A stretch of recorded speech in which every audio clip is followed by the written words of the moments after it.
ஆவாரம் பூவை தொட்டு அங்க இங்க பொன்ன தொட்டு ஏதேதோ ஆனதடி எனக்குத்தான்.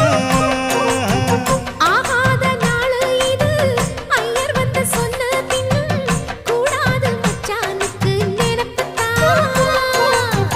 தொண்டக்குழி வத்தி போச்சு தாகந்தான் தாகந்தான் சமக்கொழி குவுதடி வா. புத்தி கெட்ட மச்சானுக்கு கோவந்தான் கோவந்தான் ஒண்ணு பெத்து தரவா. அந்த சங்கதி பேசிடத்தான் அள்ளி சந்தனம் பூசிடத்தான்